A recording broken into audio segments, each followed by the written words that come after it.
안녕하세요. 놀라운 논란의 미스터 논란입니다. 손흥민 선수가 뛰고 있는 토트넘 소식 전해드리도록 하겠습니다. 손흥민 선수의 이 메인 대회 우승에 대한 기회가 많이 날아가고 있습니다. 일단 맨시티가 토트넘과 맞붙어서 FA컵에서 탈락하게 됐죠. 물론 아시안컵이 남아있는 상황이기는 합니다만 제가 봤을 때 이 대한민국의 아시안컵 우승 확률은 다음 시즌 토트넘의 우승 확률보다 적어 보입니다. 그렇게 이야기하는 이유가 있는데요. 토트넘은 확실하게 희망차게 생각할 만한 이유가 있습니다. 이번 시즌 일단은 41의 경기밖에 하지 않기 때문에 이 토트넘에게도 어떤 희망이 있다라는 이야기가 나오고 있는데 과연 무슨 이야기인지, 그리고 최근에 토트넘에 어떤 이야기가 나오고 있는지 바로 들어가 보시죠.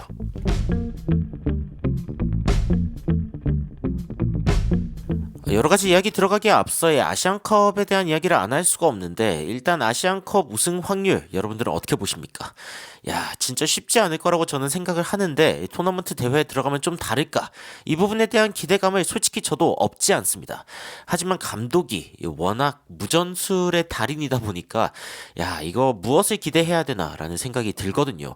물론 클린스만 감독은 선수들 간의 케미스트리가 어떤 식으로든 끌어올려져서 무계획이 계획이다라는 느낌으로 갈 수도 있겠지만 솔직히 너무 걱정이 됩니다. 그에 반해서 최근에 토트넘 같은 경우에는 약간 내리막길을 걷고 있는 듯한 분위기도 있지만 솔직히 걱정은 되지 않습니다. 토트넘에 전해지고 있는 최근에 한 슬픈 소식이 있는데, 안토니오 누사라는 굉장히 좋은 재능을 브렌트포드한테 뺏겼습니다. 아니 다른 팀도 아니고 브렌트포드한테 뺏겼는데 그 이유가 사실은 뭐 극명하죠. 알레스테어 골드 기자가 이야기하기로는 안토니오 누사가 브렌트포드를 고른 이유는 일단 기본적으로 선발을 계속 할 수 있기 때문에, 그러니까 선발 출전할 수 있는 선발 출전 시간이 어느 정도 보장되기 때문이다 라고 이야기가 나오고 있습니다. 그래서 이제 재능 있는 선수이기는 하지만 빅클럽에서 썩는 그런 것은 싫다라고 이야기를 하면서 일단은 토트넘에 가는 것보다 브렌트포드로 가는 것이 유리하다라고 선택한 것 같습니다. 뭐 그거는 당연한 사실이죠. 그리고 만약에 여기에서 자신의 재능이 드러난다면은 빅클럽으로 이동하면서 자신의 선발 자리를 지속적으로 보장받을 수 있는 방법이 있다고 생각한 것 같습니다만, 여하튼 토트넘에게는 좀 슬픈 소식이긴 합니다. 그래도 애슬레틱에서는 토트넘이 이번 시즌에 단 41경기를 치르는 시즌이라는 것을 굉장히 강조하면서 이번에 카라바오컵 그리고 FA컵에서 떨어진 이 부분을 자신들에게 유리하게 쓸 수 있는 방법을 찾아야 한다라고 이야기를 하고 있습니다. 그래서 이 기사를 좀 살펴보면요. 일단 맨시티와의 1대0 경기, 이 토트넘이 결국에는 FA컵에서도 탈락을 하면서 추가적인 경기가 없습니다. 이제 리그에만 집중하면 되고 이번 시즌은 결국에는 41경기를 치르게 되었습니다. 이게 진짜 엄청난 게, 지난 5년 동안 토트넘이 플레이한 경기 수를 보면은 50경기, 54경기, 58경기, 52경기, 58경기까지 어쨌건 굉장히 많은 경기를 치렀고 기본적으로 50경기 이상을 치렀는데 41경기만 이번 시즌에 치르게 되는 겁니다. 그러니까 유로피안 축구도 없고 컵 대회도 두 개 다 빨리 탈락했고 결국에는 남아있는 17개의 라운드가 전부인데 프리미어리그 경기에 집중할 수 있는 상황이다. 그래서 이제 토트넘 팬들에게 슬픈 일은 이 트로피를 이번 시즌 구경할 일이 없다고 봐야겠죠. 프리미어리그 우승도 쉽지 않습니다. 쉽지 않은 정도가 아니라 어렵죠. 그런데 이 상황 가운데 토트넘이 어쨌건 5월까지 뭐 할 수 있는 게 없다라고 할 수는 없습니다. 왜냐면은 기본적으로 챔피언스 리그 자리를 일단은 확보를 하는 게 중요하고, 그리고 지금 이제 아스날 그리고 아스톤 빌라에게 지금 처져 있는 상황인데, 그런데 일단은 뭐 토트넘이든 아스톤 빌라든 아스날이든 이 4위 자리를 위해서 지금 싸워야 하는 상황입니다. 그런데 아스날 같은 경우에는 지금 뭐 3개의 경기에서 뛰고 있는 상황이기 때문에 엄청나게 많은 경기 수를 소화해야 되고, 토트넘에게는 결국에는 아스날을 좀 추월하고 이번 시즌 4위를 달성할 수 있는, 4위 이상의 성적을 달성할 수 있는 요인이 될 수 있다라고 분석이 되고 있습니다. 실제로 옵타의 어떤 통계를 살펴보면요, 토트넘이 지금 5위를 할 확률이 가장 높게 점쳐지고 있기는 합니다만 4위 이상을 기록할 확률도 적지 않습니다. 그리고 토트넘은 확실히 희망적일 만한 이유가 있습니다. 왜냐면은 다가오는 경기들을 보면은 일단 브렌트포드와의 경기, 이거 안토니오 누사 더비네요. 그리고 이제 에버튼과의 경기가 있고, 그리고 그 뒤에도 홈매치가 쭉 이어지고 있는데 브라이튼과의 경기, 울버햄튼과의 경기, 크리스탈 팰리스와의 경기, 이 세 개가 다 홈 경기입니다. 그래서 이 5개의 경기 중에 사실상 뭐 위에 상반부에 있는, 이 테이블의 상반부에 있는 팀이 다 한 팀밖에 없기 때문에 토트넘이 연승을 거둘 수 있는 굉장히 좋은 기회죠.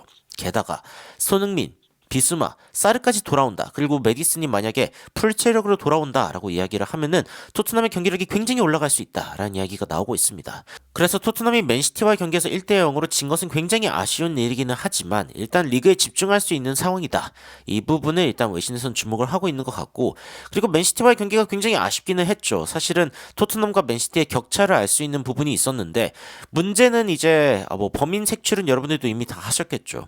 호이비에르 후반전에 좀 문제가 좀 있었고, 그리고 브래넌 존슨, 클루셉스키 이 두 친구들은 아주 타이밍을 잘라먹는 아주 주된 요인입니다. 굉장히 문제가 있고 이 부분을 제가 오늘도 좀 살펴볼 건데, 그런데 가장 큰 문제는 또 뎁스입니다. 여기는 케빈 데브라이너와 제레미 도쿠가 나오고 있는데 여기는 스킵과 회복도 덜한 메디슨이 나왔고, 그리고 스칼렛을 출전시켰는데 여기는 뭐 엄청나게 비싼 1억 유로짜리 선수 잭 그릴리시도 앉아 있습니다.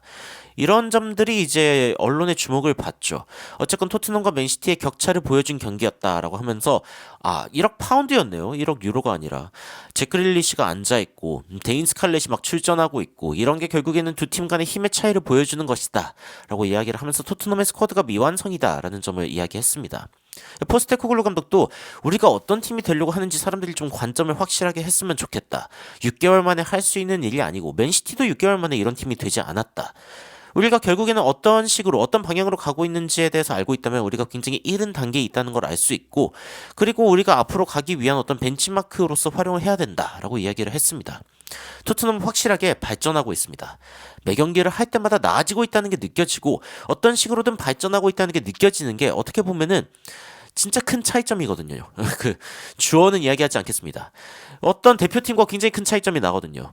그런데 이 쿠티 로메로가 저번 경기 이후에 한 인터뷰에서도 그런 얘기 했습니다.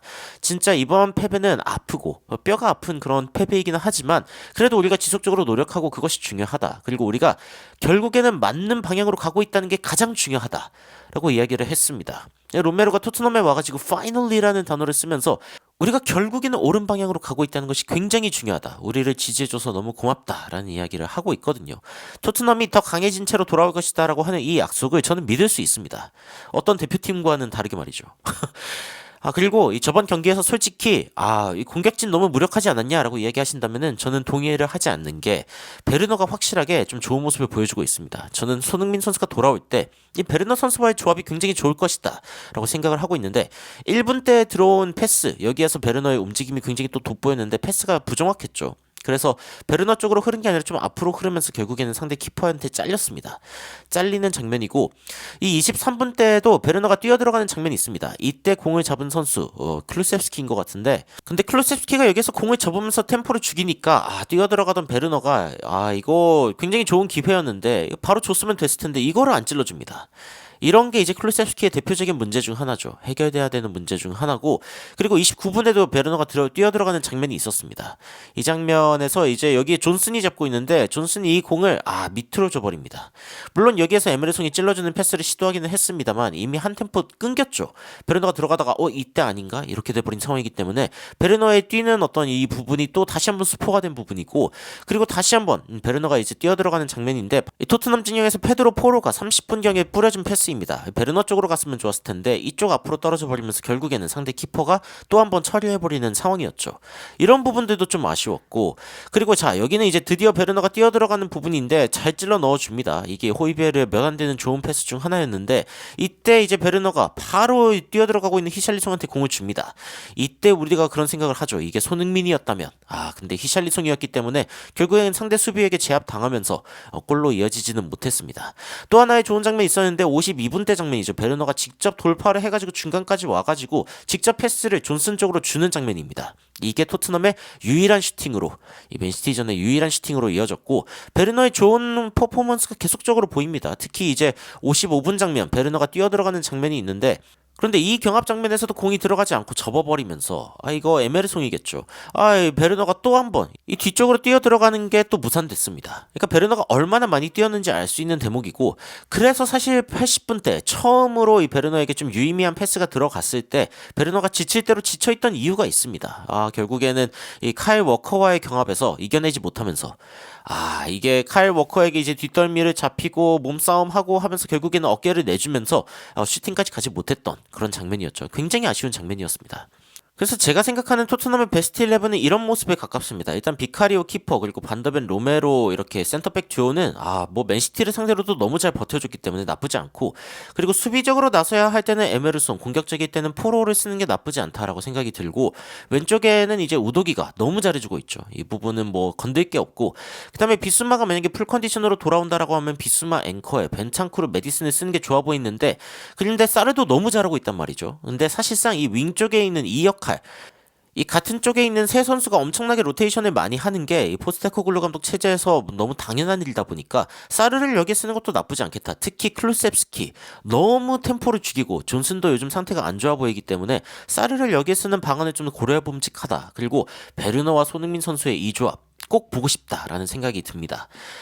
물론 이제 마노르 솔로몬 같은 선수들이 돌아온다면 베르너의 백업으로 쓸 수도 있겠고, 그리고 존슨이 만약에 좀 컨디션이 좋아진다라고 하면은 존슨을 쓰인 것도 나쁘지 않아 보입니다만, 여하튼 손흥민 선수가 센터에 서면서 컨디션 좋은 선수들을 로테이션 할 수 있다라고 하면은 토트넘 역시 희망이 있는 것은 사실이죠.